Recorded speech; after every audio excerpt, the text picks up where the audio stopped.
लोकसभा में महिला आरक्षण बिल के पेश होने के एक दिन बाद बसपा मुखिया मायावती ने बीजेपी की मोदी सरकार पर करारा हमला बोला है।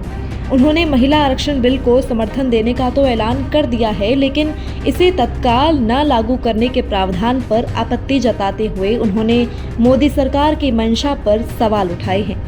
मायावती ने कहा कि आने वाले 15 से 16 सालों तक महिला आरक्षण बिल लागू नहीं हो पाएगा। ऐसे में इससे बीजेपी सरकार की मंशा का पता चलता है। उन्होंने कहा कि बीजेपी ने चुनावों को देखते हुए भोली भाली महिलाओं की आंखों में धूल झोंकने का काम किया है।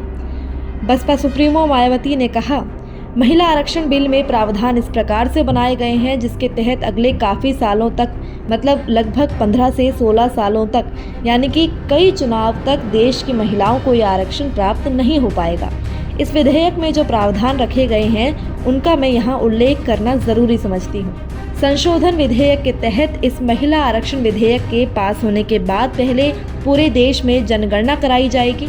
जब ये बिल हाउस में पास हो जाएगा तो पास होने के बाद पहले पूरे देश में जनगणना कराएंगे। इस तरह से पास तो हो जाएगा लेकिन तुरंत लागू नहीं होगा। मायावती ने कहा कि बिल पास होने के बाद पहले पूरे देश में जनगणना कराई जाएगी और जब यह जनगणना पूरी हो जाएगी तब पूरे देश में लोकसभा और राज्यसभा का परिसीमन कराया जाएगा। उसके बाद ही ये विधेयक लागू होगा। ऐसे में ये बात भी किसी से छिपी नहीं है कि देश भर में नए सिरे से जनगणना कराने में काफ़ी साल लग जाते हैं। पिछली जनगणना साल 2011 में हुई थी, उसके बाद से आज तक जनगणना नहीं हो सकी है। ऐसी स्थिति में संविधान संशोधन के तहत इस नई जनगणना में, जिसमें काफ़ी साल लग जाएंगे, उसके बाद ही पूरे देश में परिसीमन का काम शुरू होगा, जिसमें भी काफ़ी साल लगेंगे।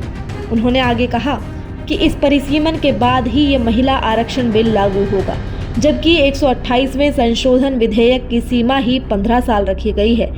इस तरह से ये साफ है कि ये संशोधन विधेयक सच में महिलाओं को आरक्षण देने की साफ नीयत से नहीं लाया गया है, बल्कि आने वाली लोकसभा और विधानसभा के चुनावों में देश की भोली भाली महिलाओं को ये लालच देकर और उनकी आंखों में धूल झोंक कर उनका वोट हासिल करने की नीयत से ही लाया गया है।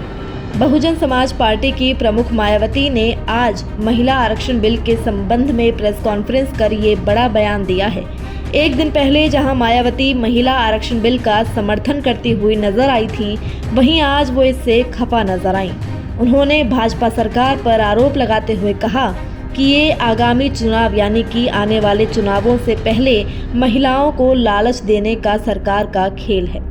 आपकी इस खबर पर क्या राय है, हमें कमेंट कर ज़रूर बताएं। साथ ही देश दुनिया से जुड़ी तमाम न्यूज़ अपडेट्स के लिए आप जुड़े रहें सहारा समय के साथ। धन्यवाद।